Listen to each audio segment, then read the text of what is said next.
बिस्मिल्लाहिर्रहमानिर्रहीम। अस्सलाम वालेकुम डियर स्टूडेंट्स। अमीर हुसैन गाजी एडवोकेट हाई कोर्ट और अल गाजी लॉ एसोसिएट, अल गाजी लॉ फर्म। आज जो हमारा टॉपिक है वो है जी कि पाकिस्तान भर में FIR अगर आपकी नहीं हो रही तो आप FIR करवाने के लिए कौन से कानूनी ऑप्शन जो हैं वो अवेल कर सकते हैं। ये वाला लेक्चर इंतहाई अहम है क्योंकि जो पाकिस्तान के अंदर है वो जो जनरल पब्लिक है उसको बेशुमार जो है वो यहाँ पे फेस करना पड़ता है अपनी FIR करवाने के लिए। तो आज हम आपको वो सारा तरीका बता देंगे कि आपके पास कानूनी ऑप्शंस होते क्या हैं। आज का हमारा लेक्चर जो हमारे यंग लायर्स हैं उनके लिए बड़ा अहम होने जा रहा है क्योंकि हम फर्स्ट टाइम जो है वो YouTube के ऊपर उनको तमाम कंसर्न लॉ बताएंगे कि वो लॉज कौन कौन से हैं जिनको लेके आपने आगे बढ़ना है। और जनरल पब्लिक के लिए बहुत अहम है क्योंकि हम उनको जो है वो बड़ी इंपॉर्टेंट बातें बताने वाले हैं। हमेशा याद रखिएगा कि जब भी आप वकला या जनरल पब्लिक में से कोई भी अपना जो अपनी दरख्वास्त लिखने लगे तो उसके लिए बड़ा ज़रूरी है कि वो किसी अच्छे कॉम्पिटेंट क्रिमिनल लॉयर से जो है वो अपनी दरख्वास्त लिखवाए, क्योंकि FIR की जो गहराई है और जिस सेक्शन की आप FIR देने जा रहे हैं उसके जो इंग्रेडिएंट्स हैं ये सिर्फ एक अच्छा क्रिमिनल लॉयर ही जो है वो बता सकता है, वही लिख सकता है। ना आप किसी पुलिस ऑफिसर से लिखवाया करें और ना ही आप जो है वो किसी आम बंदे से लिखवाया करें, क्योंकि ये जिसका काम होता है उसी ने करना होता है। ठीक है जी। तो एक ये बहुत बड़ी एहतियात जो है वो आप इसमें किया करें। इसके बाद पाकिस्तान के अंदर व्यूअर्स जो FIR है वो जराइम के हिसाब से दो तरह की है। कुछ जराइम जो है वो कॉग्निजेबल है और कुछ जो जराइम है ऑफेंसेस हैं वो नॉन कॉग्निजेबल है। जो कॉग्निजेबल ऑफेंसेस हैं उसको हम कहते हैं कि यहाँ पे अगर किसी की अरेस्ट करनी है, इन्वेस्टिगेशन करनी है या FIR करनी है तो यहाँ पे किसी कोर्ट ऑफ लॉ के ऑर्डर की जरूरत नहीं होती। लेकिन जो नॉन कॉग्निजेबल ऑफेंसेस हैं उनमें अगर कोई FIR होनी है, नंबर एक तो FIR उनमें नहीं होती तो उस मामला को हमने कैसे आगे बढ़ाना होता है। उनकी जो इन्वेस्टिगेशन है वो कोर्ट ऑफ लॉ से मशरूत होती है। तो सबसे पहले हम नॉन कॉग्निजेबल के बारे में अपने जो स्टूडेंट्स हैं, अपने जो जनरल पब्लिक है उसको बताते जाएं। जो नॉन कॉग्निजेबल ऑफेंसेस हैं इनकी FIR का तरीका सेक्शन 155 यानी 155 CRPC के अंदर लिखा हुआ है कि जब भी कोई एप्लीकेंट थाने जाता है तो थाने का SHO जो है उसको उसकी दरखास्त को अपने रिकॉर्ड का हिस्सा बनाएगा, यानी अपनी रोजनामचा में दर्ज करेगा और उसको एक रपड़ तैयार करके देगा। वो रपड़ लेके अपने कंसर्न मैजिस्ट्रेट के पास जा सकता है। इसके साथ साथ उसको रपड़ के साथ उसको जो है वो अपना इस्तगासा भी जो है वो फाइल करना पड़ता है। जब वो इस्तगासा फाइल करेगा और साथ रपड़ हो जाएगी तो फिर ये कॉग्निजेंस में आ जाएगा मैजिस्ट्रेट के। जो मैजिस्ट्रेट है वो देखेगा कि ये ऑफेंस मेरा है, यानी मेरी कॉग्निजेंस में जुरिस्डिक्शन में आता है तो ठीक है, अदरवाइज अगर ये जुर्म जो है उसका नहीं बनता तो फिर ये उसको एडिशनल सेशन जज की अदालत में मुंतकिल कर देगा। तो जो एडिशनल सेशन जज है उसको देखते हुए कार्रवाई को आगे बढ़ाएगा। ये ऐसे ही होता है जैसे एक प्राइवेट कंप्लेंट को आप आगे लेके चलते हैं या एक इस्तगासे को लेके आप आगे चलते हैं। तो इसमें जो मजीद जो है वो कोई जरूरत नहीं होती। जो बातें हैं इंपॉर्टेंट वो मैंने आप तक रख दी हैं। आगे चलें कॉग्निजेबल ऑफेंसेस की। जो कॉग्निजेबल ऑफेंसेस हैं उनमें सबसे पहले ये बात याद रखनी होती है कि हमारे पास अवेलेबल जो फोरम है वो कौन से हैं। हमेशा याद रखिएगा सबसे पहला फोरम FIR का जो है वो पुलिस डिपार्टमेंट होता है। अमूमन देखने में आता है कि जल्दबाजी के अंदर वकला भी और क्लाइंट भी क्योंकि उन्हें जो है वो अपनी एफआईआर जो है उसकी पड़ी होती है कि जल्द अज जल्द उनकी एफआईआर हो जाए। तो वो क्या करते हैं कि थाने में एप्लीकेशन जो है वो बाज़ औक़ात नहीं दी जाती, वो डायरेक्टली जो है वो अदालत में आ जाते हैं, या हमारे वकला जो है वो थाने में एप्लीकेशन नहीं देते, वो डायरेक्टली जो है वो जस्टिस ऑफ पीस यानी अदालत के पास आ जाते हैं। तो ये तरीकाकार जो है वो किसी भी सूरत ठीक नहीं है। आपने सबसे पहले पुलिस डिपार्टमेंट को अवेल करना है। सबसे पहली जो दरखास्त जाती है वो जो थाने का एसएचओ है, स्टेशन हाउस ऑफिसर है, उसके पास जाती है। आपकी एप्लीकेशन लेके कंप्यूटर सेंटर जो उनके फ्रंट डेस्क बना होता है वहां पे जाके आपने इसको सबमिट करवाना होता है। वो आपकी एप्लीकेशन रख लेंगे और आपको जो है वो एक कंप्यूटराइज स्लिप दे देंगे। आप अपनी एप्लीकेशन की एक कॉपी जो है वो अपने पास भी रखिएगा और जो असल है वो आप जो है वो दे दें मुतलका फ्रंट डेस्क के ऊपर। वो जो कंप्यूटराइज स्लिप है उसको संभाल के रखा करें, वही जो है वो आगे चल के आपके तमाम मामला की बेस बनने वाली होगी। अगर जो है मुतलका एसएचओ आपकी दरखास्त के ऊपर आपकी एफआईआर का इंदराज नहीं करता तो यहां पर उससे लड़ने झगड़ने या कोई इलीगल करप्ट प्रैक्टिसेस करने की जरूरत नहीं है, याद रखा करें। तो किसी भी सूरत जो है वो पुलिस से हमारी जो है वो लड़ाई या जनरल पब्लिक की नहीं बनती, या किसी भी तरह आप उनसे ब्लैकमेल ना हुआ करें। आप जो है वो इससे अगले फोरम की तरफ जाएं। अगला फोरम कहां पे अवेलेबल है, यानी एसएचओ की पावर किस लॉ के तहत अब किसके पास चली जाती है। तो याद रखिएगा ये वाली जो एसएचओ की पावर है 154 के तहत, क्योंकि एफआईआर होती ही सेक्शन 154 सीआरपीसी के तहत है जो कॉग्निजेबल ऑफेंसेस होते हैं। और जब वो 154 के तहत आपकी एफआईआर दर्ज नहीं कर रहा तो फिर ये वाली पावर जो है वो पुलिस के सीनियर ऑफिसर्स के पास चली जाती है, जैसे डीएसपी है, एसपी है, ऊपर सारे रैंक के जो मौजूद हैं। ये सीआरपीसी का सेक्शन 551 है, 551 सीआरपीसी का एक सेक्शन है जो ये कहता है कि जो पावर एसएचओ के पास होती है वही पावर सीनियर ऑफिसर के पास होती है as to the registration of the criminal cases, उसमें कैटेगोरिकली लिखा हुआ है। तो फिर आप अगला फोरम जो है वो उसको अवेल करें। यहां पर हम आपको थोड़ा इलाबोरेट कर दें कि सुप्रीम कोर्ट ऑफ पाकिस्तान की तरफ से एक नोटिफिकेशन जारी हुआ था कि जिले के अंदर जो है वो एक एसपी जो कंप्लेंट है उसको बिठाया जाए, जो कि ये दरखास्त सुने कि एसएचओ ने क्यों एफआईआर जो है वो नहीं दी। तो आप अपनी दरखास्त जो है वो एसपी कंप्लेंट को भी भेज सकते हैं या अपनी दरखास्त जो है वो आप कंसर्न डीपीओ को दे सकते हैं। तो जो कंसर्न डीपीओ है वो आपकी एप्लीकेशन के ऊपर जो है वो आगे बढ़ेगा। यहां पे बात और गौर से सुननी है। अगर आप दारुल खिलाफा के अंदर हैं यानी प्रोविंशियल कैपिटल के अंदर हैं तो पहली दरखास्त जाती है एसएचओ के पास, दूसरी दरखास्त जाएगी वो जो डिविजनल एसपी है हमारा उसके पास।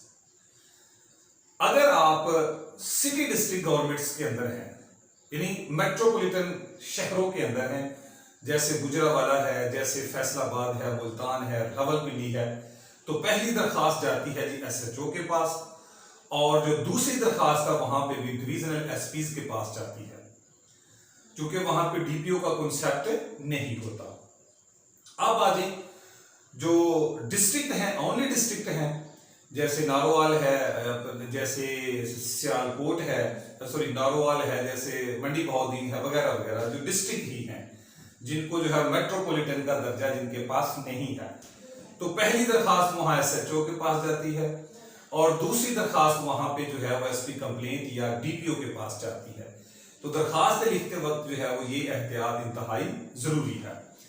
अगर डीपीओ या डिविजनल एसपी जो है वो आपकी दरखास्त को जो है वो नहीं एंटरटेन करते तो फिर आपके पास फोरम है कि आप इससे भी अपर अथॉरिटी के पास जा सकते हैं। अगर ये सिर्फ डिस्ट्रिक्ट है तो फिर ये रीजनल पुलिस ऑफिसर आरपीओ के पास जाएगी दरखास्त। अगर ये जो मेट्रोपॉलिटन सिटी है तो फिर सिटी पुलिस ऑफिसर यानी सीपीओ के पास ये दरखास्त जाएगी। अगर ये कोई दारुल हुकूमत है, दारुल खिलाफे हैं, प्रोविंशियल कैपिटल है, तो फिर दरखास्त जो है वो सीसीपीओ के पास जाएगी। ठीक है। तो फिर इस तरह जो है वो आपकी एप्लीकेशन को एंटरटेन किया जाएगा। ये एप्लीकेशन आप जो है वो पर्सनली भी जाके दे सकते हैं या आप थ्रू पोस्ट भी भेज सकते हैं। तो जब भी ये दरखास्तें दिया करें तो एक बहुत बड़ी एहतियात जो है वो आप जरूर किया करें। वो एहतियात क्या है कि आप जब भी एप्लीकेशन को सबमिट करवाया करें तो उसकी जो रिसीविंग है ना वो हर हाल में लिया करें, क्योंकि ये रिसीविंग इंतहाई अहम है। इसी रिसीविंग की बुनियाद के ऊपर आपकी डिले इन एफआईआर के मामले होते हैं कि एफआईआर को कराने में ताखीर क्यों हुई, तो उस ताखीर को एक्सप्लेन करने के लिए आपके पास जो है वो कुछ मटेरियल होना चाहिए। आगे चल के अगर आपने अदालतों में बढ़ना है तो फिर भी ये रिसीविंग आपके पास होनी चाहिए। लाजमी उसकी रिसीविंग जो है वो आप मुतलका डिपार्टमेंट से या मुतलका महकमे से लिया करें। तो ये एक मरहला हमारा पुलिस डिपार्टमेंट का या पुलिस रेमेडी जो है वो हमने अवेल कर लिया। आगे आईजी तक भी जा सकते हैं आप एप्लीकेशन के लिए, लेकिन अगर आप यहां तक भी रहते हैं और आपकी एफआईआर जो है वो नहीं हो रही तो फिर आप आ जाएंगे कोर्ट जुरिस्डिक्शन के अंदर। जो अदालतें हैं हमारी, अदालतों की जुरिस्डिक्शन में आ जाएं। अब आप जो है वो अकॉर्डिंग टू लॉ किसी भी अदालत में जो है वो अदालत कौन सी है वो भी बताते हैं, उसमें अपनी जो है वो एप्लीकेशन सबमिट करवा सकते हैं। तो सबसे पहली जो आपकी दरखास्त वहां पे जाती है वो जाती है जी एडिशनल सेशन जज के पास। जो मुतलका डिस्ट्रिक्ट का जो एडिशनल सेशन जज है उसके पास आपकी एप्लीकेशन जाती है और इस एप्लीकेशन को हम कहते हैं petition under section 22A6 clause 1। उसके तहत जो है वो अगर आपकी एफआईआर नहीं हो रही तो आप अपनी एफआईआर के लिए जो है वो एडिशनल सेशन जज से राब्ता कर सकते हैं, जिसके पास जो है वो जस्टिस ऑफ पीस की पावर होती है। तो ये कंसर्न लॉ नोट कर लें 22A क्लॉज 6 और उसकी सब क्लॉज जो है वो 1 के तहत जो है वो एफआईआर लेने के लिए आप जा रहे हैं। जब जस्टिस ऑफ पीस के पास ये पावर आ जाती है, आप एप्लीकेशन दे देते हैं, पिटीशन फाइल कर देते हैं, तो जस्टिस ऑफ पीस जो है वो पुलिस से कमेंट्स लेता है कि आया क्यों नहीं आपने जो है वो एप्लीकेंट की या जो शहरी है उसकी दरखास्त के ऊपर आपने एफआईआर जो है वो क्यों दर्ज नहीं करवाई, तो क्यों दर्ज नहीं हुई। तो पुलिस कमेंट्स जो हैं वो या तो पॉजिटिव हैं या नेगेटिव हैं, या तो आपकी दरखास्त के हक में आ जाएंगे या आपकी दरखास्त के खिलाफ आ जाएंगे। अगर फर्ज करें पुलिस कमेंट्स भी आपके खिलाफ आते हैं तो फिर जस्टिस ऑफ पीस के पास ये पावर होती है, जो कि अक्सर वो एक्सरसाइज नहीं करते, कि वो उसको कंसिडर करे या कंसिडर ना करे। उस जो उसको इन्वेस्टिगेशन लेके आए हैं, जो कमेंट्स लेके आए हैं, जो ओपिनियन लेके आए हैं, उससे वो जो है वो कंसिडर भी कर सकता है और उससे जो है वो डिससेटिस्फाइड भी हो सकता है। अगर फर्ज कर लेते हैं कि जस्टिस ऑफ पीस जो है वो उन कमेंट्स से जो है वो सेटिस्फाइड हो गया है कि ठीक है अभी मामला जो है वो जैसा पुलिस ने कहा है वैसा ही है और आपकी एफआईआर को नहीं होने देता, वो डिसमिस कर देता है आपकी दरखास्त को। एक तो ये सूरत हाल है। दूसरी है कि अगर जस्टिस ऑफ पीस जो है वो पुलिस से डिससेटिस्फाइड होता है और कहता है कि ठीक है इसकी एफआईआर का अंदराज कर दे, तो दोनों सूरतों में देखना है। अगर जस्टिस ऑफ पीस ये कहता है कि दरखास्त को जो आप ओपिनियन लेके आए हैं मैं इसको एक्सेप्ट नहीं करता, मैं जो है वो इसको अकॉर्डिंग टू सेक्शन 154 जो है वो जो कंप्लेनेंट है उसकी स्टेटमेंट को रिकॉर्ड किया जाए और आपकी पिटीशन डिस्पोज ऑफ हो जाती है, आपके हक में हो जाती है, तो फिर अगला मरहला होता है कि एसएचओ उसका इंदराज करे। अगर एसएचओ फिर भी उसका इंदराज नहीं करता तो फिर आप दोबारा आ सकते हैं उसी जस्टिस ऑफ पीस और एडिशनल सेशन जज के पास कि जनाब आपने हुक्म दिया था लेकिन आपके हुक्म की तामील नहीं हुई, तो वहां पे आप जो है वो हुक्म की कंप्लायंस जो है, ऑर्डर की कंप्लायंस फाइल करते हैं कि आपके हुक्म की जो है वो तामील की जाए। जब ये आप कंप्लायंस करते हैं, यहाँ पे हमारा जो है वो एक सवाल है, नोट कर लें कि कंप्लायंस क्यों फाइल की जाती है, जो उसकी कंटेम्प्ट है वो क्यों नहीं फाइल की जाती। यानी कंटेम्प्ट जो है वो क्योंकि एसएचओ बात नहीं मान रहा जस्टिस ऑफ पीस की, तो फिर तो उसकी कंटेम्प्ट होनी चाहिए थी ना फाइल, तो यहाँ पे कंप्लायंस फाइल की होती है। ये बड़ा अहम सवाल है, कभी और किसी टॉपिक में आपको बताएंगे। बहरहाल फाइल आपने कर दी कंप्लायंस, अगर फिर भी कंप्लायंस के ऊपर भी जो है वो ऑर्डर कर रहा है उसे, या जो है वो उसके हायर ऑफिसर को लिख रहा है, सीनियर ऑफिसर को लिख रहा है, एसपी को लिख रहा है या डीपीओ को कहता है कि जी मैंने आपके एसएचओ को कहा था लेकिन वो एफआईआर का इंदराज नहीं कर रहा, लिहाजा आप एफआईआर का इंदराज भी करवाएं और इसके खिलाफ आप जो है वो कानून के मुताबिक जो है वो कार्रवाई भी करें, यानी पुलिस आर्डर 155 के तहत इसके खिलाफ कार्रवाई भी करे क्योंकि उसने जो है वो गफलत बरती है। अब स्टूडेंट ये सवाल करते हैं कि सर ये जो कंप्लायंस है ये किस लॉ के तहत फाइल की जाती है, तो ये भी 22A6 क्लॉज 3 के तहत होती है, क्योंकि 3 के आप जाके उसके जो डायरेक्ट रीडिंग करें तो उसमें नेग्लिजेंस का लफ्ज आता है, उसमें फेलियर ऑफ ड्यूटी का लफ्ज आता है, तो फिर ये वाली जो बात जो है वो नेग्लिजेंस और फेलियर ऑफ द ड्यूटी की तरफ जाता है, ठीक है, तो उसके तहत फाइल होती है।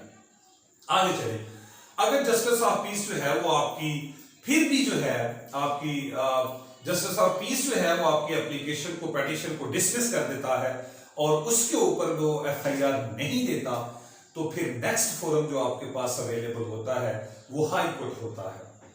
फिर आप क्या करें कि जस्टिस ऑफ पीस का जो ऑर्डर है उसकी अटेस्टेड कॉपीज लेके आप जा सकते हैं जी हाई कोर्ट के अंदर, वहां पे आप रिट फाइल करेंगे 199 की कि जो जस्टिस ऑफ पीस का ऑर्डर है इसको सेट असाइड किया जाए और मेरी जो दरखास्त है उसके मुताबिक मेरी एफआईआर का इंदराज किया जाए। अब आगे हैं जी आप हाई कोर्ट के अंदर, हाई कोर्ट के पास जो पॉसिबल वे है, ये हाई कोर्ट का सिंगल जज जो है वो आपकी दरखास्त यानी जो आपकी रिट है उसको सुनेगा। अगर तो वो आपसे वो मुतमिन हो गया है कि ठीक है जी इसकी एफआईआर दे दें, तो फिर ठीक है, वो मुतलका जो है वो जो रिस्पोंडेंट्स हैं पुलिस पार्टी है उसको हुक्म दे देगा कि इसकी एफआईआर जो है वो उसका अंदराज कर दिया जाए। अगर जस्टिस ऑफ पीस को के ऑर्डर को लाहौर हाई कोर्ट उसी तरह मेंटेन रखती है, इंटैक्ट रखती है और कहती है कि आपकी एफआईआर नहीं हो सकती, आपकी पिटीशन जो है वो डिसमिस हो जाती है, यहाँ पे रिट भी डिसमिस हो जाती है, तो फिर आपके पास क्या रास्ता बचता है? क्योंकि अक्सर देखने में आया है कि यहाँ पर ही वकला ब्रेक लगवा देते हैं कि ठीक है जी वो लाहौर हाई कोर्ट ने भी नहीं आपका पर्चा दिया, सेशन जज ने भी पर्चा नहीं दिया, पुलिस ने भी नहीं दिया, तो आप खामोश हो जाएं। तो यहाँ पे खामोश होने वाली बात नहीं है, यहाँ पे हम आपको एक और कंसर्न लॉ बताने लगे हैं और वो है जी द लॉ रिफॉर्म ऑर्डिनेंस 1972। उसमें जो है वो उसकी सेक्शन 3 है हमारे पास लॉ रिफॉर्म ऑर्डिनेंस की, उसमें इंट्रा कोर्ट अपील का जिक्र है। इंट्रा कोर्ट अपील, तो आप उस सिंगल जज ऑफ हाई कोर्ट के फैसले के खिलाफ इंट्रा कोर्ट अपील फाइल कर सकते हैं कि मेरी एफआईआर जो है वो उसका अंदराज किया जाए। अब ये जो इंट्रा कोर्ट अपील है ये हाई कोर्ट के 2 या 2 से ज्यादा जजेस के पास फिक्स हो सकती है, वो उसको सुनेंगे कि आपकी एफआईआर क्यों नहीं हो रही।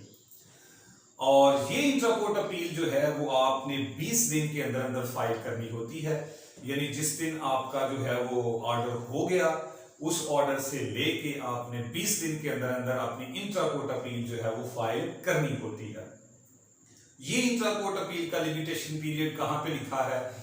ये लिमिटेशन एक्ट 1908 का आर्टिकल 151 में लिखा हुआ है कि आप इंट्रा कोर्ट अपील जो है वो 20 दिन के अंदर फाइल कर सकते हैं, ठीक है। तो इस तरह जब इंट्रा कोर्ट अपील 20 दिन में फाइल होगी तो फिर उसके ऊपर भी जो देखा जाएगा कि आपके जो आपकी एप्लीकेशन है उसके ऊपर आपकी एफआईआर का अंदराज क्यों नहीं हुआ। तो फिर इंट्रा कोर्ट अपील के अंदर भी अगर आपकी बात सुनी जाती है तो फिर वो हुक्म कर देंगे कि जी आपका जो है वो एफआईआर का अंदराज कर दिया जाए। अगर इंट्रा कोर्ट अपील में भी वो कहते हैं कि जी आपकी एफआईआर का अंदराज नहीं हो सकता, तो फिर आपकी वहां पे भी जो है वो इंट्रा कोर्ट अपील डिसमिस हो जाएगी। जब इंट्रा कोर्ट अपील डिसमिस हो जाएगी तो यहाँ पे भी ब्रेक नहीं लगती, फिर आप जा सकते हैं जी अगला फोरम जो है वो अदालत का वो है जी सुप्रीम कोर्ट ऑफ पाकिस्तान। वहां पे आप लीव टू अपील फाइल कर सकते हैं कि जनाब ये हमारी कहानी है, इसके ऊपर हमारी एफआईआर नहीं हो रही, तो फिर आप सुप्रीम कोर्ट में जो है वो फर्दर उस ऑर्डर को असेल कर सकते हैं, ठीक है। ये इंट्रा कोर्ट अपील इसलिए होती है कि मामला जो है वो हाई कोर्ट तक ही संभाल लिया जाए, आगे बर्डन जो है वो सुप्रीम कोर्ट तक ना बने, और अगर वहां पे भी आपकी बात नहीं सुनी गई तो आप सुप्रीम कोर्ट से राब्ता कर सकते हैं। और एंड में ये है कि आपने पुलिस डिपार्टमेंट में भी गए, आपने तमाम जुडिशल डिपार्टमेंट भी जो है वो जुडिशल हायरार्की भी आपने देख ली, सुप्रीम कोर्ट तक या हाई कोर्ट तक या आईसीए फाइल करने तक आपकी जो है वो एफआईआर नहीं होती, तो फिर आखिरी ऑप्शन जो आपके पास बचती है वो है the filing of the private complaint, यानी इस्तगासा दायर करना। जो कि आपकी एफआईआर नहीं हो रही तो आप अपना इस्तगासा जो है वो वहां पे फाइल कर सकते हैं। ये वाली बात जो है जो लोगों को समझाने की जरूरत है कि भाई अगर एफआईआर नहीं भी होती तो परेशान होने की बात नहीं है, आप इस्तगासा भी कर सकते हैं। और जो इस्तगासे होते हैं वो भी एक जबरदस्त रेमेडी है। सिर्फ ये है कि हमारे जनरल पब्लिक को, हमारे वकला को इस बारे में ज्यादा पता या शौर नहीं होता। ये भी एक जबरदस्त चीज है, ये जबरदस्त रेमेडी है आप जो है वो एक्यूज को सजा दिलवाने के लिए, तो उनको यहाँ पे भी कायल किया जा सकता है। और जनरल पब्लिक के लिए है कि वो भी इस बात पे कायल हों कि वो इस्तगासा फाइल कर दें। ठीक है, तो ये हमारे पास जनाबे वाला ये पूरे का पूरा प्रोसेस था जो कि हमने आपको जो है वो बता दिया है कि पाकिस्तान के अंदर अगर आपकी एफआईआर नहीं हो रही तो आपके पास किस तरह करवाना है और आपके पास पॉसिबल वेज कौन से हैं। ठीक है जी, तो आप किसी भी कानूनी हेल्प के लिए हमसे रब्ता कर सकते हैं 0300 4260 669 पे। हम आपकी किसी भी तरह की जो है वो रहनुमाई कर सकते हैं। So thank you so much. अस्सलाम वालेकुम वरहमतुल्लाहि वबरकातुहू।